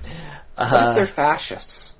Fascist elves? Elves are always haughty stuff. It's like, oh, anything we do is better than you. So I can see them saying, not only are we better than you, you're just not good enough. You have to go into that camp and you're not allowed to leave. What if the elves just start deciding, like, no, we're so much better than you, you don't deserve this land, we're going to start rounding you up. They become like a fascist dictatorship. Sure, and then they become the bad guys, right? I'm okay with that. I mean, you got to have some bad guys. Wind up allying with like the goblins and the kobolds, and you wind up staying in like the kobold warrens for security as you make raids out on the elven, imperial armies, fascist armies in this case, coming out and doing all the stuff. Mm-hmm. In which case, you got your elves with your goose stepping walk as they go down there. It does take the elven nature of, like, anything we do is better than you, and you are so much cruder, you horrible half-ape thing. You're not even worthy of society. Okay. And it really heightens those to the nth degree. And instead of just being, like the elves being, all hoity-toity and you're not good enough, it's like, no, you're no longer officially good enough for anything. And so, we're going to have to, indoctrinate. We have a re-education camp. Maybe one day you will make a good vassal for us. If you survive. It's got a 90% lethality rate, but don't worry, only the best survive. I kind of like that as a backstory, like maybe somebody escaped from there, or, yeah. So yeah, you got the fascist elves. I mean, this sort of stuff writes off its own story, but then it no longer becomes a thing about, like, oh yes, elves, like casting magic and, riding on unicorns with their fantasy tropes. They become a lot more dangerous. They get a lot more serious, and it's less, making jokes about, I can't tell a female elf from a male elf, they all look alike to me, crazy, freaky hippies. It's a lot more dangerous, and then you can still make those jokes. I don't know. I mean, it kind of falls flat in that sort of case. But you don't suddenly you're not working on behalf of the Elven Kingdom and stopping like, oh, these dwarven loggers from destroying the woods because hey, woods are precious, right? Okay. Instead, it's like, dude, we got to stop these elves before they imprison everybody and take over the land. Okay. Yeah. It stops it from being your standard like, oh, we go into dungeons and pillage the evil things and get back the treasures lost by time, as is the standard sort of dungeon adventure. Okay, so now I'm not sure how we got here from Utopias. By changing the nature of how you perceive the government, you change the flavor and the background. You even effectively change the play mat for what you consider your game. Okay. Okay. if you can get my drift, if you suddenly realize that a utopia isn't really utopian by your perspective, but from the perspective of a group of others. Well, and they think they have a utopia, sure. Yeah. Well, if they think they have a utopia, then I guess they actually have a utopia. Whether or not it's your utopia, well, I guess not. So by changing the government and what you perceive, it changes the background, it changes the flavor of things. It's like changing the backdrop or the setting in a play. If you're doing like one of those operatic things, and all of a sudden you switch over to like I suppose like the background from Rent, all of a sudden why is everyone screaming in German, doing opera when they're on the balcony in New York City? It doesn't make the same amount of sense. You got to change things up. You can still have the same generic plot lines, but you have to change to adapt everything. So going back to the communist dwarves sort of thing, sure you go down there, you defeat the evil money hoarding orcs and all that, but when you get back, you don't get to keep the money. That's all goes to the commune, and they wind up smelting it down for making into use of other stuff for the good of everyone. And it's bad for you to hold on to this stuff, and so you wind up with a nice thing where you have to either it's like, oh, okay, I can play it with, and I can like be kind of paladin-like and effectively give my money off to like the good groups and organizations in the society around me, or I can be evil, kind of, and hoard my resources that I've got away from the good of everyone and be much more me-centric. Yeah, or I suppose you could be a little mix of sort of corrupt and like, find channels to sort of hide away some of the wealth, like, find a shady dealer who might look the other way. I've got a bag of holding, but I'm not going to tell anyone it's a bag of holding. It's just a small pouch on my side. I can't hold 10,000 gold pieces. You're ridiculous. But you still give like a token amount to, the authorities and say, yep, this was what I found in the dungeon, here's your Or if you want to play with a not proper utopian sort of thing, these government officials can be corrupted. Now, did you really discover 3,000 gold pieces in the dungeon, or did you discover 1,000, you keep 1,000, and they keep 1,000? Wink, wink, wink. Who's to say you got 3,000 or 1,000 if everyone agrees it says you got 1,000 and everyone else keeps a share? Okay, yeah. And so you wind up having to do these dark dealings, and I mean, if you want to play a good character, how good are you really in this? Because ostensibly a commune is very good. It's a very like a lawful good society, right? It's for the good of the most amount of people, and just because you've got all that money, that's very chaotic and unbalanced and good for the society this way. Yeah, I would maybe put a chaotic alignment on that, because, like Robin Hood kind of robbed from the rich, gave to the poor. But that's the thing, is if you want to play like a lawful kind of good person, I mean, are you going to be prepared to give up all this hard, won, treasure, because it's for the good of the commune this way? Or does it suddenly take on like a, well, I am good, but I'm not as lawful as I originally thought. It turns out I've got a little bit of a chaotic streak when it comes to things like personal wealth. And that way you wind up getting a bit more of a, well, because they always say the 9, alignment system isn't supposed to be like just 9 potential outlooks on life. There's subtle gradients in there. Yep. So you can have, like your dwarf that is lawful good, but also kind of darn greedy. And that winds up all of a sudden, hey, you've got a nice way to flesh out your little corner of the lawful good cube. And so, yeah, it starts, changing up how you would wind up playing your character, how you perceive them. Yep, yeah, and, I don't think there's anything necessarily wrong. Like, okay, here's like my sort of take on the morality in D&D. Okay. Is that good acts cannot be coerced. Like, so the fact that you're not giving up, well, it might be illegal to withhold, some of the treasure. But basically, the fact that you're not giving treasure to poor people isn't necessarily in itself an evil act. But it would technically be an unlawful act, according to the... Yeah, I suppose, if that's the law of the land and you know it and you... But if you follow all the other laws, if you're like otherwise a good person sort of thing, you do the right thing, and you're going off and like clearing the land from these, goblins that are like trashing like the outer edges of the commune all the time, and you're going and bopping them one back... That's very good. You're doing it on the good of all the people there. That's very lawful, effectively. Helping the most amount of people at the potential sacrifice of yourself. So you could see, like, I'm very, lawful good, but I've got this weird little chaotic streak. Not enough to truly affect my alignment, but it's a nice character quirk in this case. Yeah, I'd be fine with that. And most classes don't even matter too much. I suppose, a paladin might have some issue. or who else is lawful? A monk. Yeah. So yeah, it winds up being this thing that might become a stickling point that otherwise you wouldn't crop up in a campaign. Yeah, and it winds up making you think differently about how you perceive the rewards you get. Because for a lot of people, of course you get this. Of course, it's all yours that you got, and you have to split it between the party and all that. But it's yours because you beat it by right of conquest. Yeah, well, I mean, I suppose realistically, like if you're talking about sort of that pseudo-European medieval government system. Yeah.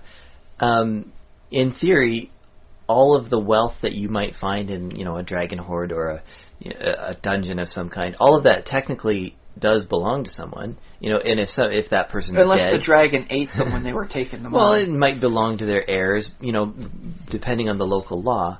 So technically, you might not be entitled to, I mean, in D&D it seems to be free for all. Because I have had that issue before. It's like the adventure starts off with, the bandits have been, robbing, everyone in town. They come by like every 1 die 3 weeks, it seems, and steal the money from us. And then, we beat them up and look at all the cash we got. And they're like, that's kind of all our stolen goods. Yeah, exactly. And it's like, I guess I'm the bandit now because I ain't giving it back. So yeah, I mean, in this case, it does bring up the question of, like, what happens to the money? Whose money is it? Just because you beat up someone else for it, I mean, well, first, technically, that makes you a money-robbing bully. Yeah. But, I mean, like, how does this play out, sort of thing? Yeah, and I guess, I mean, in some ways, it's just up to the DM to say what the society around you sort of thinks of you, and do they, in theory, they would want to sort of reward you, or at least pay you off, so you don't burn their village down, or You do know I have access to a fireball spell now, right?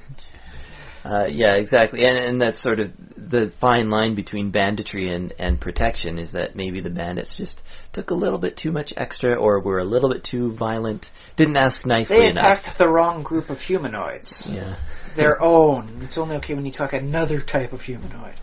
Yeah. But let's take this as premise over to the fascist elves we were talking about. Okay, back to the fascist elves. All right, you go in. Let's say it's an all-elf campaign, and you're part of like the on-crushing, elven, army. You go into this army of like a small, like militia group of humans, and you defeat them in the town that they were associated with. You loot the town, and what happens? When you get back to the elven army, will they say, congratulations, you have defeated another enemy for the great elven, dictator that controls us all. You get to keep your rewards, and, here's a nice little medal, for defeating this army that would otherwise have cost us so many casualties. Good job, marauder elf. And all of a sudden you've done like an evil act, but you're being effectively rewarded for it, and you get to keep the spoils because, well, that's how they keep the initiative flowing, right? Yeah. Yeah. And sure. So now you've done like a lawful act, an evil act, but it's supposed to be for like the good of your own people. And so by having them change from an elven like monarchy sort of style to an elven, dictatorship, fascism thing, well, congratulations. We're going to give you a title now, and when everything gets settled after the war, you're probably going to have a nice little lot of land to help rule over because you are really good. From their perspective on this. Yeah. Okay. And so it does change the nature of what you're doing and how you interpret it. If you go over to the business-like dwarf end, I guess even further down on this horrible, weird continent we've suddenly created for ourselves. All right. If you're doing stuff like that, it's for the good of the company. You go out there and you beat up the orcs, but you're not beating up the orcs in the cave to take their gold. You're clearing out the competition. This will now become a staging base. We're going to see what resources the orcs had. I hope you saved a couple of them alive. We need to do a couple questioning periods with them to figure out where they're getting their resources from, and we do believe we can set up a nice expanse of lucrative like a factory site here / mine, because I don't know, I'm just making this up as I go. No, that works. So you wind up like trashing nature sort of thing, and that's not exactly a good act. You're beating up orcs, which is usually a good act, but you're doing it not on behest of like, they were, like endangering us. Like, no, they had resources. This is what we call a hostile takeover. Yeah, there literally. you go. And so, does that change, like how the like the dungeon adventure went for you? It's just like no, this is an aggressive expansion of the Dwarven Corporation, the Ironbeard Incorporated. Well, I mean, does it change? Yeah, does it change your actual activities once you get in the dungeon? I'm not sure. Well, maybe. Well, I mean, maybe a little bit. You want to take them a little bit more alive for questioning, or heck, maybe maybe in this because it is corporation based, maybe they're okay with slavery, because cheaper resources that way. Well, if you don't have to pay your workers. And so it winds up being that it's like, oh hey, I've got like the non-lethal spell feat, so I cast my fireball spell, but I only knock them unconscious. Put the manacles on them. When they recover, we can put them to work. Although that seems like it would probably depend on your character's alignment a little bit more than necessarily who they're working for. Well, it's not technically all that evil an act, because you didn't kill them. There was much more brutal ways to go about it. It's a very grim, lawful neutral. Maybe, yeah. By right of conquest, you have forfeited your freedom, because you suck at fighting. Also, I have, non-lethal fireballs. Therefore, under the laws and regulations, you are now an indentured slave until your death. But don't worry, it's not that bad. We'll try and keep you alive for as long as possible. It's not going to be a short and brutal, life as a slave. Well, I find that, I suppose there's a very small corner case where that could be lawful neutral instead of lawful evil, but yeah, I think it's pretty close to evil. It's a very short trip down the alignment grid into evil. But you treat the slaves properly.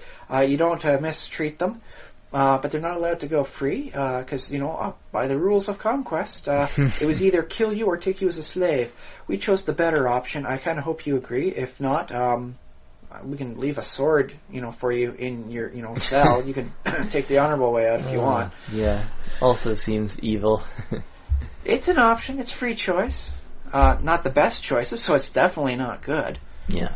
But it very much changes exactly what you're doing in the campaign that way by saying, no, it's no longer, like dwarf clans, but the dwarven, corporations. And things start getting a little weird that way. Things change how it goes, what you're doing, what's up with the whole thing.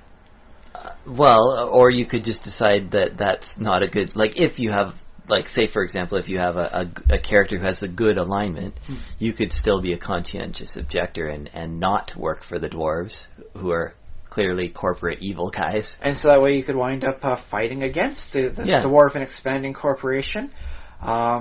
You've got your wonderful magic weapons and your spells and all that as you fight against, rage against the machine of corporations. And all of a sudden, hey, you've got a medieval version of like the cyberpunk stuff going on there. Mm-hmm. Oh, wow. So there you go. It occurs to me that, just by evaluating what's actually going on within the society, because a lot of people just take it like, oh yeah, we're in the cyberpunk stuff, so dystopian government that's weak, and corporations which are megalomaniacal, at best amoral and very greedy. Yeah, everyone just takes it for granted. You're in the medieval sword and sorcery stuff, it's, kings, queens, dukes, and all that. Even in hell and in heaven, they've got, like the kings and queens of heaven. Mm-hmm. No one takes that for granted. Wouldn't you expect there to be some sort of different government system for heaven itself, or whatever equivalency heaven is? Or, conceptually, they do say that the best system of government is a benevolent dictatorship. Who says that? I think it's, not politicians, but sociologists. Like, if you have the one person who controls it so you can make those quick decisions, and they actually do care about what's doing good for the people, you have the government that makes the good decisions, that benefits all or at least the majority of the people. I guess, and has the speed to do it effectively, which arguably you have a heavenly disposition already, sure. So, like, what if you have this heavenly dictatorship going on there? The benevolent dictator that, like, why do you not follow me? I am all-knowing and all-benevolent. Yeah, that just doesn't sound right, though, for some reason. And you can kind of see how it would work, at least as a loose framework, just from the concept. Is you've got your benevolent deity issuing out the decrements, and then you've got your angelic hierarchy. Just the beer. Instead of like so many armies of angels, you'd have the bureaucratic departments of angels helping make sure heavens run efficiently, right? I will say, like, the only, like, the main benefit I see, probably the reason why it's done with kings and dukes and you know, that feudal hierarchy is because it's fairly simple. It's like, as soon as you enter a new land and you ask the nearest peasant, who's in charge here? And they go, well, that's my lord up there who lives in that castle. And nobody lives in the castle. Haven't you seen Monty Python? Yeah. They're a bunch of dirt farmers. And took us this long to get to Monty Python? I was trying to hold back on it the entire time, but as soon as you brought in help, farmers... I'm being repressed. Exactly. As soon as you brought it all in together, I couldn't resist it anymore. Come see the violence inherent in the system. You think you're a ruler just because some watery tart tossed you a sword. Ugh. But yeah, I mean, they questioned that, and they did it for a very humorous scene. I suppose maybe people go for, you know, the medieval style because, well, it's sword and sorcery. That's what we're kind of going back to, knights and all that stuff. So of course there's a king, because I mean, you know, like why do you have knights without a king? Mm-hmm. But you have in Game of Thrones, it's mostly kings, but also every once in a while you run into, especially in the East, with the Daenerys storyline, is every once in a while she runs into a city-state or a country that's ruled by aristocrats or merchants or some, you know, some variation like that. So there are a little bit more like what Italy was back in the day before it actually unified up into Italy. Yeah. I think he based it on, you know, Genoa and I love their salami. And Venice and you know, those Florence and those kind of city-states. Yeah. So yeah, very very much like Italy before it became unified as Italy. Yep. I can dig that. And I'd like to see more of that, more city-state style, as opposed to, you know, like, oh, the king rules all this land. I think a little individual city-state thing, because I remember reading the comic books for Gru the Wanderer, and after he wound up doing stupid things that wound up, like, destroying a town, gotta run away from all the angry villagers, sorry about that, and he goes off and there's a new land, and there's new things going on, and a new, you know, ruler and all this. Sometimes he went back to the kingdoms as he was doing his wandering, but every time the new adventure starts, every issue, he's in a new land. What's going on here? Something different. Well, because, yeah, you can spend an entire campaign in one or two kingdoms that are sort of in that sort of European mix, and you might never leave the borders. Like, you might, you know, have a whole European campaign in a European style. England. You know, whatever. Not really England, right? But I suppose you can also have, you know, that globe-trotting sort of, now we go to the Muslim lands where they have different, you know, it's still sort of feudal, but maybe there's a slightly different version of the hierarchy. Well, that's what I really liked about Gru and all that, was things, you know, where like, oh, it's kind of medieval sometimes, and it's a little different, you know, and there's quirks going on here, there. It's like, oh no, you know, no one really rules. The seat has been empty because we cannot find what happened to the boy king ruler when he disappeared, and that'll wind up being like a storyline. And Gru accidentally finds him, and you know, like, well, he's Gru. He wound up you do something boneheaded and mess everything up so it's worse than before. But that's the running joke with him. But yeah, and other places he'd be where it's like really weird societies, and in one case he even encountered and helped create a civil, you know, like a little like a city-state that was effectively Las Vegas. It was a pretty good storyline. But yeah, I mean, the wandering storyline allows you to show all these different things and all the little quirks. And if you mess it up and things change really drastically, well, you just keep on wandering. You don't have to worry about like all the long-term ramifications. Yeah. So if you're okay with coming up with a quick, you know, sketch line of a different society every 3 weeks as you start a new little adventure arc, then go for that, yeah. Sure, yeah, you can just do once in a while. And also, like, when you first mention utopias, especially like in the fantasy genre, I think of things like Shangri-La, like that mysterious kingdom that's up in the mountains, in far the east, away. You know, far away in the east. And your entire adventure might be just trying to find it. Like, yeah, the Utopia is itself a grail quest. Then. Yeah. It's like that. Or what if it doesn't really exist? You just wind up going up there and it's a couple of monks saying, no, it's a state of mind where you want to be in harmony, and that's all it really takes. And it's like, oh, I hate this. What a horrible twist, says the players. But yeah, I mean, even in cases where there is like a Shangri-La, it's not heavily populated. apparently they got a good couple gardeners up over in Shangri-La, because they got all these wonderful nice orchards that everyone is able to pick a fruit off of and eat, and they got little areas for everyone to wander through and contemplate reality. And maybe maybe the only way to have a utopia is to have everyone be part-time gardeners.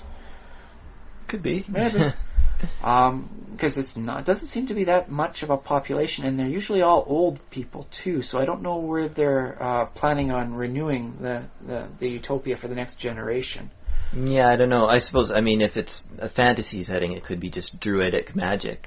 Or it could just be once you become harmonized with the utopia, you just don't age anymore. Yeah, could be. But it does take you a while. That's why there's no young people wandering around there. It's only people 60 plus. I finally hit it. I stopped aging. Not a single, any non-gray hair on my head. Darn it. If only I'd hit Utopia 20 years earlier, I could have been pepper grayed. Yeah. Dang. Now, what do you do with the characters if they find Shangri-La? Like, for some reason, you as the DM decide, okay, Shangri-La's a real place, or whatever, you make up your own version. And the characters, go on a grueling adventure through mountains and peril and torture, and finally they get there. And after that, is that a retiring place, or is that a stepping stone for more adventure? Well, I guess it depends on what you want to wind up doing with the thing, the utopia as its own little setting. It could be that they wind up guarding a portal to unknown lands that wind up changing once a week, so you got to go there and come back within the span of a week, or you get lost in the non-utopia forever. And congratulations, you're now playing Stargate. You could also work it as these are the only people that still remember the lost arts of creating magical items. So you wind up using it as your base to create have these items created for you. In an otherwise low magic adventure type setting. Yeah, it makes sense. And you go on to further adventures, back in your home country or whatever. With the mystical weapons only gained from the Shangri-La. Yeah. The sword that pierces the heavens. Sha, sha, sha, and all that. And I suppose, the point that you made about small populations is that maybe that's maintained by sort of not letting outsiders in. So that's a also seems to be a big thing. Like I said, North Korea, apparently a big utopia or close to one, so they don't let just anybody in. Yeah. So yeah, in this case, the Shangri-La utopia, it might be a certain thing, you can't even actually find it until you hit the right state of mind. You go venturing through the mountains, and if you're just, I'm out to pillage all this place and get the wonders, you'll never find it. It's not there for you. It's only when it's I wish to find true peace and harmony. It's it was there all along. I've been by there a dozen times in the last week. Just going back and forth, helping out with the goat farmers with their milk and all that, and helping them with the cheese guy. No. I don't know. I guess I just wasn't looking up enough to see it on the top of the mountain. Oops. So that's a nice way. An interesting lock and key combination. You can't get to the utopia until you're right for it. Yeah, something like that. Which definitely explains why it's limited in scope. I want to mention we have an email address, thesimulationist@gmail.com. We have a Facebook page, facebook.com/thesimulationist, where you can like the page if you like it, or comment on it if you feel like you have something to add to the conversation. And we will talk about comments and things if you do. You can tweet at me at SpaceBoot1. That's or my to him. You don't have to be that forward. Tweet at him sounds aggressive. Well, yeah, tweet to me. I don't know. It has tweet with him. It has the at symbol in it. That's why I always say at. But yeah. It sounds like pointing fingers. It's rude, man. I think Twitter seems to do that. I don't know. Twitter's not as rude as some other social medias, though. Fair enough. And and let's see. If you're on the blog page, there's a comment box there. If you're on iTunes, there's a review box. So that's our social media. All right. Now here's one quick thing to part with. What about the utopian Shangri-La as a basis to start your campaign with? Yeah. Doctor Strange effectively had a Shangri-La type thing as his backstory. Danny Rand, the Iron Fist, has his with his Kunlun stuff. and the mystical Shao, school of arts and all that. So you effectively got yourself a wizard and a monk coming from this Shangri-La. If you've played the most recent World of Warcraft expansion, the pandas start in kind of a very utopian thing, and peaceful type place, yeah. Actually, the Blood Elves start in a similar kind of zone. It's very peaceful, and it has these little monsters running around that you sort of have to, vermin that you have to help get rid of. Just keep the population levels proper. Yeah. You are the apex predator. And now that I think of it, I think a lot of those starting zones in World of Warcraft, because the Night Elves... Mulgore is definitely a nice rural utopian style. Yeah. Except for the miners and all that coming in to get the natural resources. Yeah, you have those little problems like incursioning.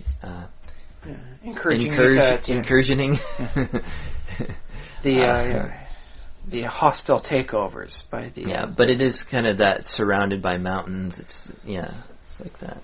That's interesting. I'm going to have to spend some time thinking about all the starting zones. I don't think the orcs and the trolls start out in that sort of utopia thing. It feels, it's like Badlands kind of. Well, that and they've got human, people trying to encroach in their lands. Yeah, you got to start off by killing humies.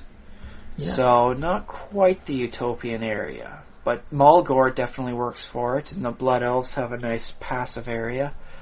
The gnomes definitely do not. Yeah, what is it? Do gnomes start in? I'm not sure. They got Gnomeregan now, and it's all about trying to retake it and all that. So they got their own new starting zone area. It's definitely not utopian by any stretch. Yeah. But Mulgore as a rural utopia style. I'm going to have to think more about that. That's going to be my meditative thought as I go to sleep tonight. There you go. Well, I hope our listeners are meditating also on all of the things that we've talked about and enjoyed the podcast. We're going to be back again in another week's time. If you're listening in the far future, you can just click ahead to the next week's episode. I'm sure it'll be right after this one. If you're listening to us from the far past, you've done something very wrong with the internet. But don't worry, we forgive you. Just tell us how that happened. And in exchange, I suppose we'll send some lottery numbers your way. We can make this a nice tit-for-tat thing, don't worry. All right, let me see. Did we have final thoughts? No, I was just wanting to pose that as the backstory sort of thing. Like, this is where I came from the Utopia. Or use it as your starting zone, where does the wizard, wind up getting his spells when he, has the spare time? He goes back to his Shangri-La. And that way you can have an otherwise low magic setting around there. And it's like, spellcasters are weird and crazy and no one's really seen them. Then where the heck are you getting your spells from?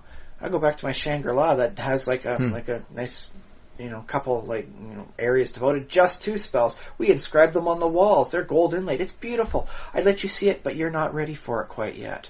Maybe one day. That's cool. Actually, I might want to sit down and just jot up some notes myself about a nice little utopian, things where you have, a nice little starting bit for, would-be wizards, maybe even sorcerers and monks. Now, I suppose these wizards, in order to go to it, it might not even be a physical place. It might be sort of a place you go in a trance. It would wind up, I was thinking maybe like a demi-plane, sort of thing. You got to hit the right mental lock. Or it could be like where they grew up from and they wind up being the weird outsider that knows magic, which isn't a trope, in itself that you see an awful lot in D&D. Mm-hmm. Usually it's just like, no, I came from the tower, just like down the road, man. Yeah, I'm the class of 1492. Yeah, and wizards have to do that whole prepare spells. Standard D&D, anyways. Yeah. They have to prepare spells in the morning. So maybe at that time they sort of phase over into that other realm. Or something. That would be a nice way of going about it too. And then it could wind up being that them being able to gain access to the spell instead of them writing it down in their spell book. They have to, get the proper meditation stuff and do weird stuff, make the sigils around them and, spend the same amount of money effectively, with incense and all that stuff to gain mystical access to the spell itself. In which case, that's a wonderful alternative to it. The only thing is that there's less chance of getting your spellbook stolen because you don't have a spellbook. You meditate back to the Shangri-La. Okay. In which case, maybe you need a fetish, and it winds up being that the more spells you gain access to, the more elaborate a fetish you have to meditate in front of. Yeah, something like that. I could dig that. Or maybe you have to find a shrine. Like, that would be interesting in, like, a Shinto setting. Like, imagine if there's... interesting. Yeah, nice roadside shrines. But, I mean, you can always have your nice little portable shrine sort of thing. Yeah, or it'd be, you could have, like, a portable one that's maybe not as powerful, and if you happen to find the... the bigger, more established shrine. This is a level 7 shrine. Again, grants me access to up to level 7 spells, provided I'm wise enough to know them. Yeah, +1 caster level or something like that. So I'm digging this. I'm gonna have to also. Okay, I'm gonna have to put Mulgore offside there, and I'm gonna have to start thinking about like this other realm for because you could work clerics in with the whole thing too. It's like kind of like Bacchub's realm sort of thing going on there. So I'm gonna have to spend some time thinking about this. I've got lots on my plate then tonight. All right, well, good. I guess we should sign off because this has been a long podcast. But I've been Josh Trelawney. I've been Ryan Kirkby. Send money.